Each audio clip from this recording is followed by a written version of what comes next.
Hey folks, Coyote Duran here, and this is Have Paw Will Draw episode 3.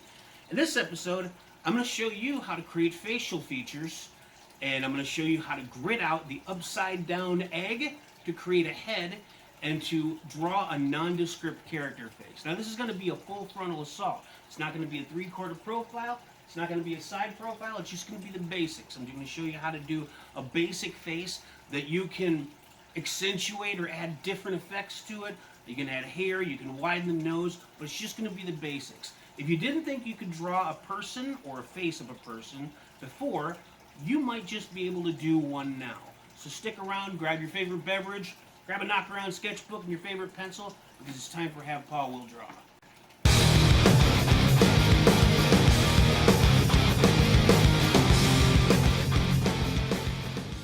Alright, so we are back at the board again.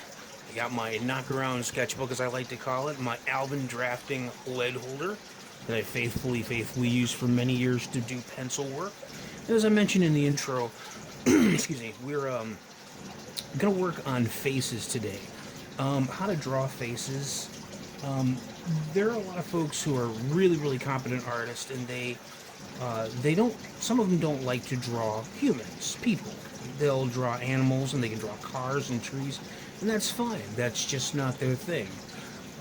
I think that you should really try your hand, so to speak, or your paw, as I like to call it, at working on human beings. And I think one of the things that's most difficult for folks is drawing a face. Now, you're going to hear this a lot from other instructors or people who teach drawing and whatnot, or art. And the first thing to remember about a face, and this is just going to be a generalization, okay? This is not going to be any specific person, so don't read into this. This isn't necessarily about identity or anything. This has to do with shapes. Now, what you're seeing here, when I'm laying down here with this pencil, or my lead holder, if you will, I'm just going to call it a pencil. I don't want you thinking that I'm being, pretentious here with this, or snobby. It is a pencil. It's got lead in it, or graphite rather, and it works like a pencil, so it is a pencil.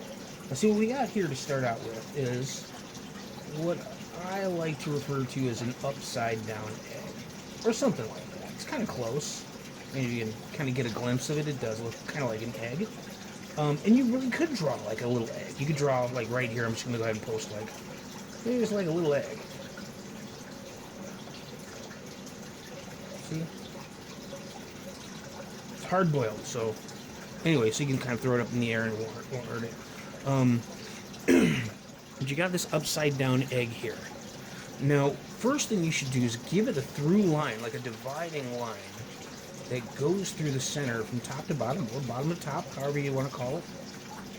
And that's your center line, your vertical line. This is going to give you the ability to install a nose here. You're going to see the center line where you're going to be able to draw a mouth. Now, try to find like where you think the center, your crisscross action is here. And pop in a line there. Now these are going to become very useful here, because these are right here going to determine, or start to determine, the start of where all your facial features are. Now, not all humans are built alike. We are built differently facially.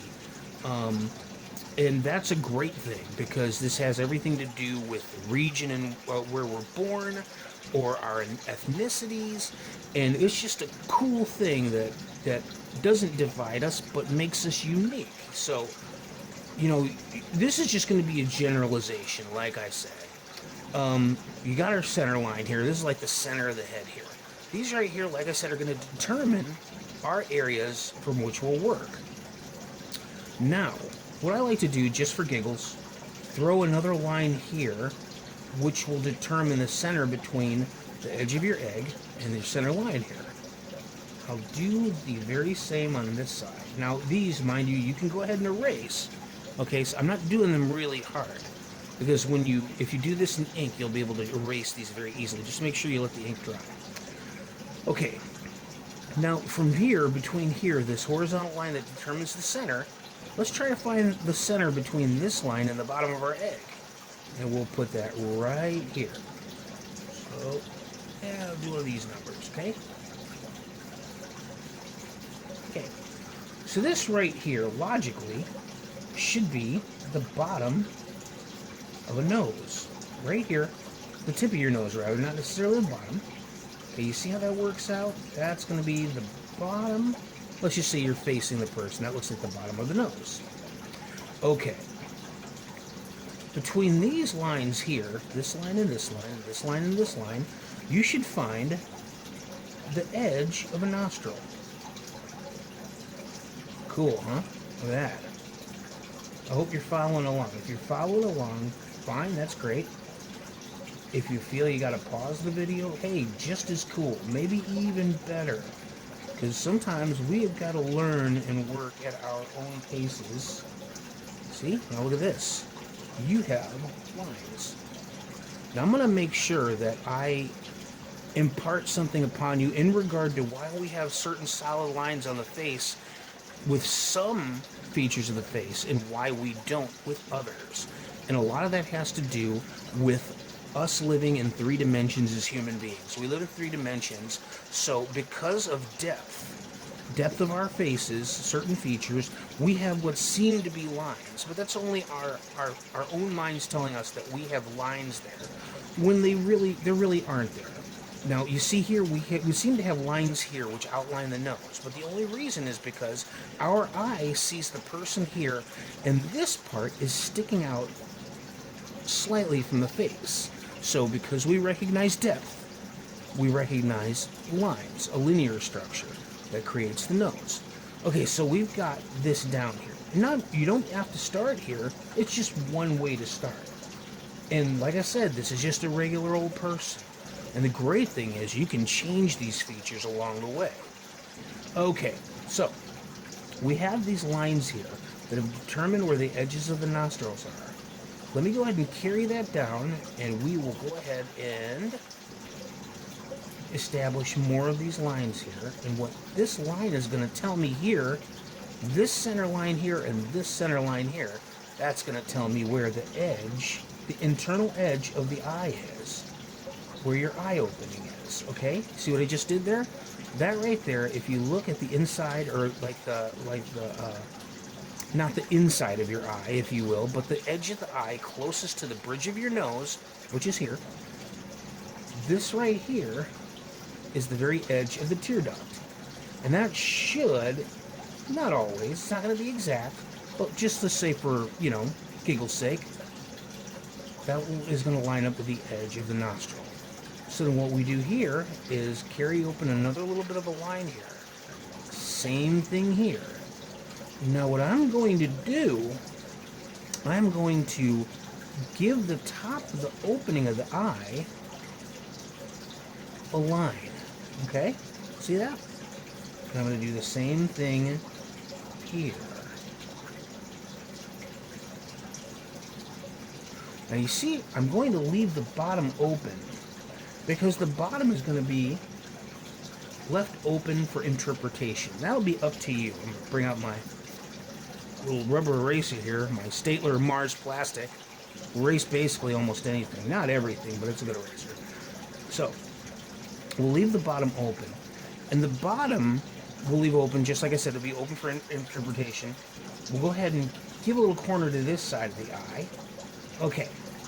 So, we've got 2 eye openings now. One thing that's interesting about the eyes and the space between the eyes is conventionally, not exactly, but it's kind of a typical thing, there should be a space between the eyes that's as wide as each eye opening. Okay, you see that? From here to here equals from here to here, and that equals from here to here. Now, like I said, that's not typically exact, but if you go to your bathroom mirror or a hand mirror that you have, and you look at your own face, you'll be able to see that same sort of thing. Interestingly enough, and you can make these adjustments on the fly, which is great. The space between, if you look straight forward in the mirror, the space from the outer edge of your eye to the edge of your face or your head, as it were in this case, should be about half of an opening, half of the width of this eye should go from here to here. Now, as you see, from here to here, this looks a little wider.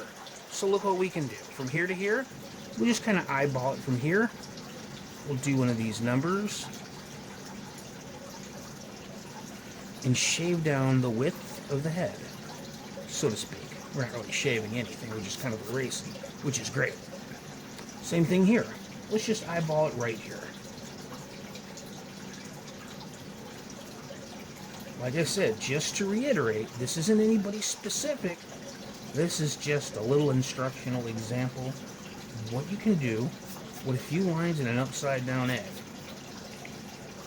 I'm going to go ahead and do this here.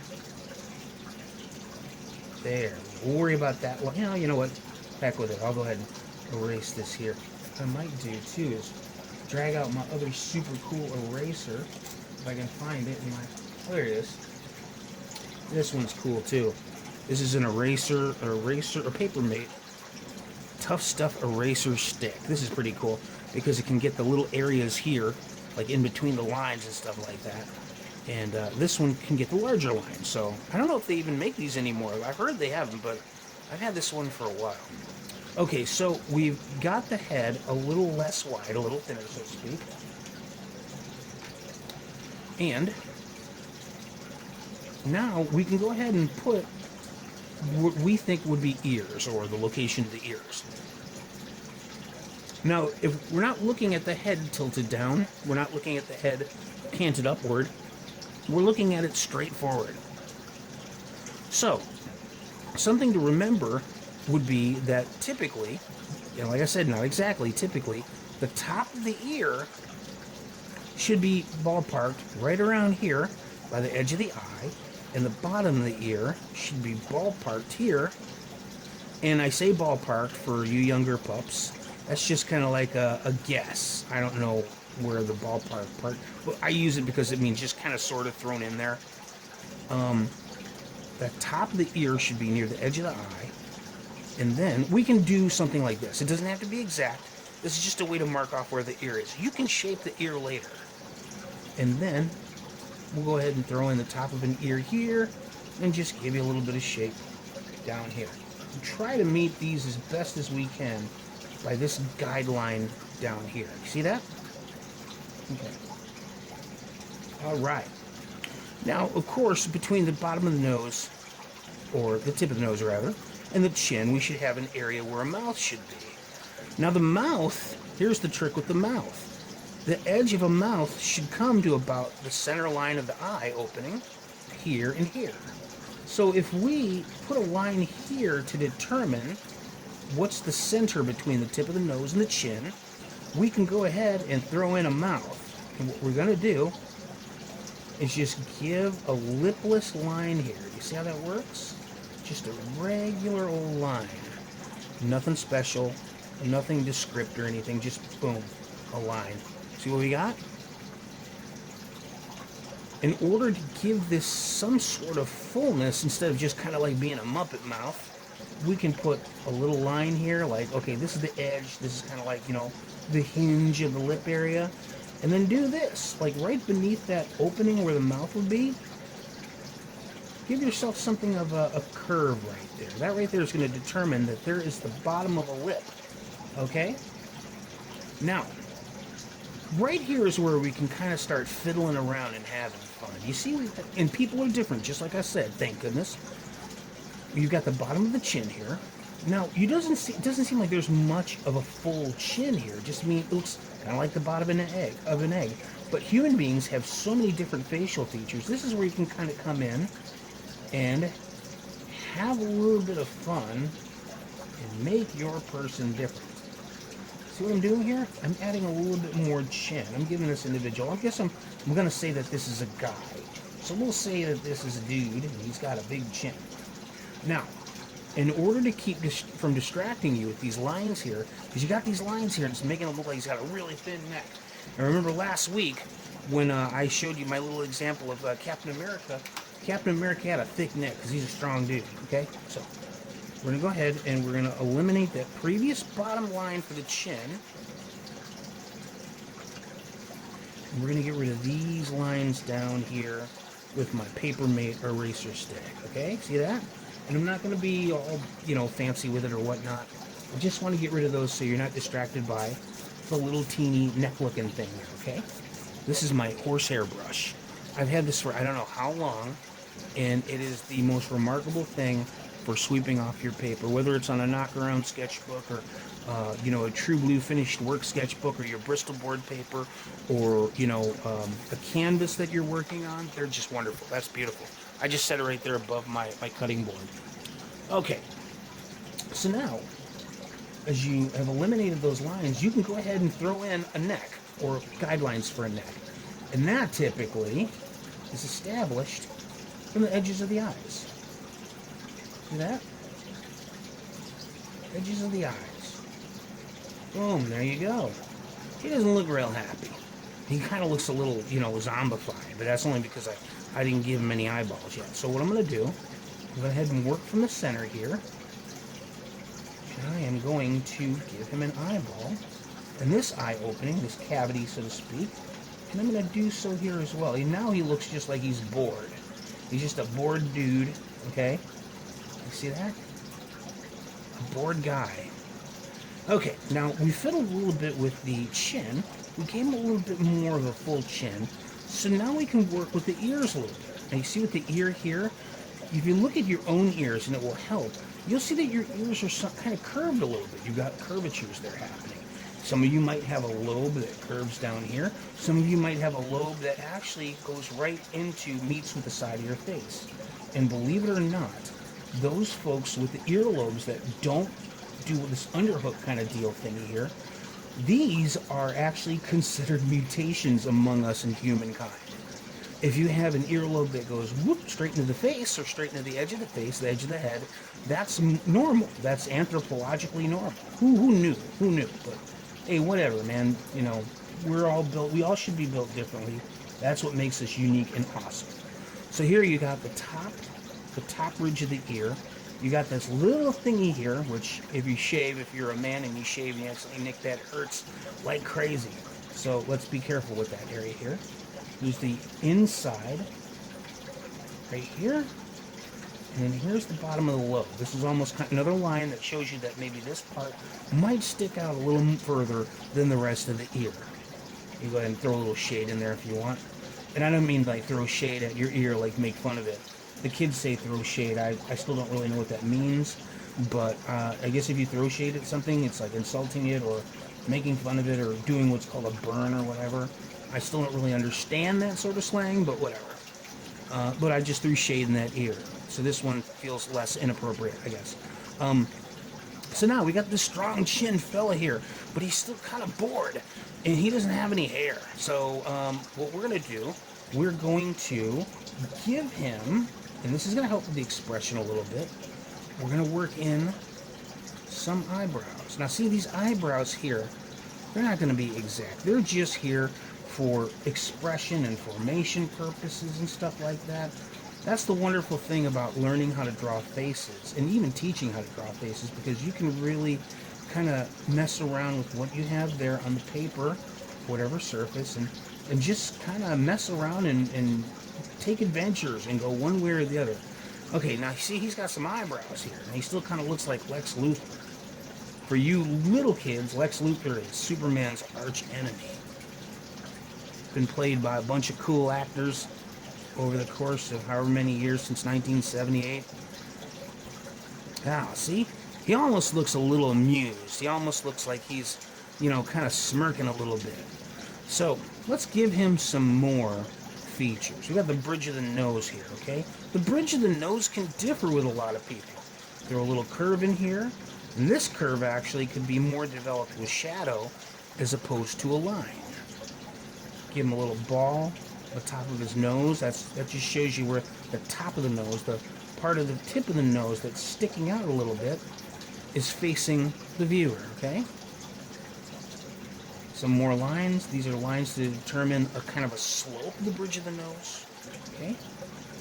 And we'll just kind of darken this eye a little bit. You don't want to darken the eye in entirely, especially if you're working with color or you're working with ink. you know, because you might add something there that you can't remove later.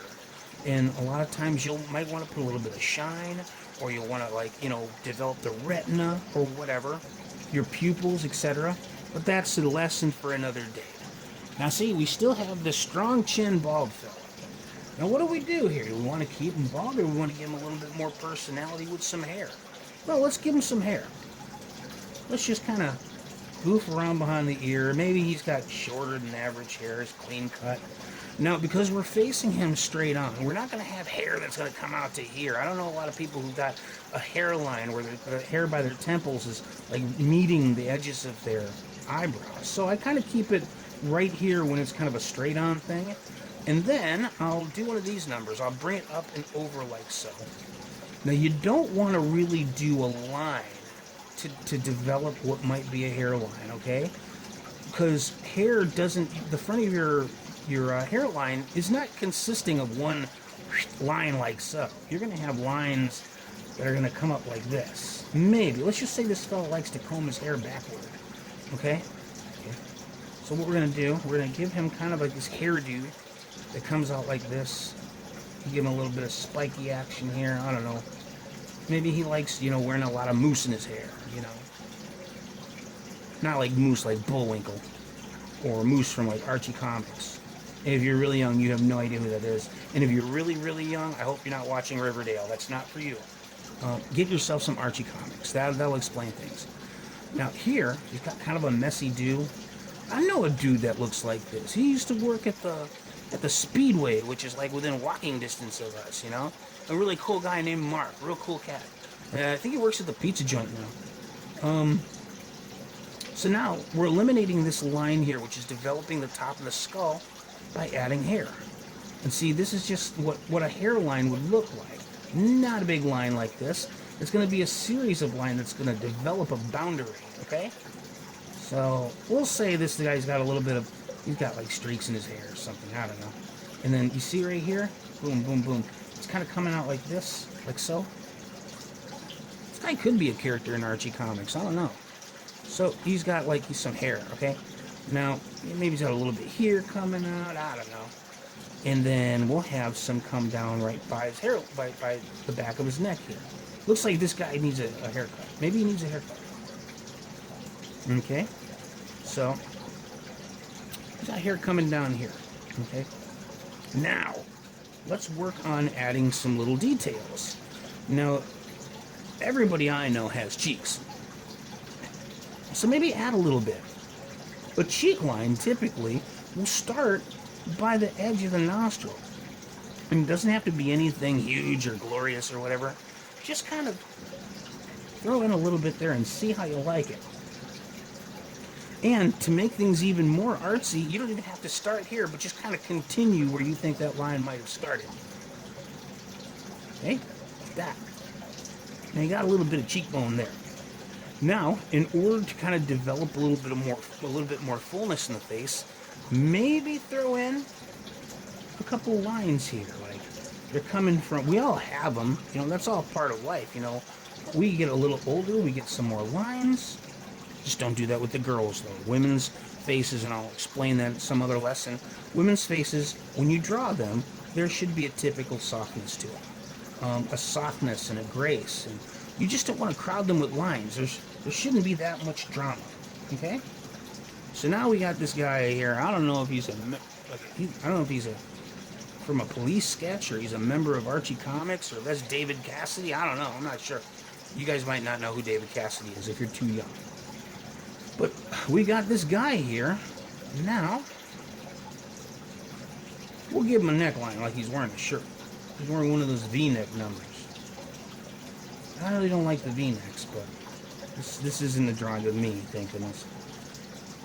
Give him a little shoulder action here. Do one of these numbers. That. Just to give you a little bit of a sense of width. Fill out his shirt here a little bit there. There you have it. So this is your nondescript generic dude, kind of a quick-ish sketch. but realistically just meant to give you an idea how to space facial features. Now you can goof around with this as much as you want. You can, from this point on, you can make your character as unique as you want. You can bring in the nostrils a little bit. You can shorten the width of the eyes, so to speak, like that. Do that like so. Bring in the eyes closer together if you want. Add maybe a more of a pronounced bridge to the nose. Give him more manly features. Maybe thin out the eyebrows. Maybe bushy out his eyebrows a little bit like that. Put little, like, not worry lines, but more like wrinkles near the edge, that type of thing. Maybe give him a little bit more shape in the chin with a curve there, okay? Now see, this is something of more of a quick tutorial. If I were really, obsessing about this, I would take a lot more time in drawing. But like I said, this is just for instructional purposes. So hopefully you've been following along. Hopefully you got yourself your favorite pencil. It can be any old pencil. It doesn't have to be a knock-around sketchbook. It can be line paper. It doesn't matter, just as long as you're drawing. So if you've been following along, great. If you've been pausing the video, even better. So there you have it. Your how to draw a regular guy with a regular face, and you can tool around with him later as much as you want. Hopefully you can share your results with me later. And there you have it, folks. Easy as pie, a nondescript face, done with your typical egg shape, a whole bunch of grid lines, and just a little bit of direction. If you paused in order to make adjustments or you rewound, even better. That's what this video is for. So I hope you learned something today, and I hope you continue on your own to practice facial features and drawing a nondescript head, a character who doesn't really have an identity, but just as long as it makes you feel better about getting better at art, then you're doing your job and you're doing it correctly. So just remember, as long as you have a paw, you can definitely draw. Thanks for tuning in.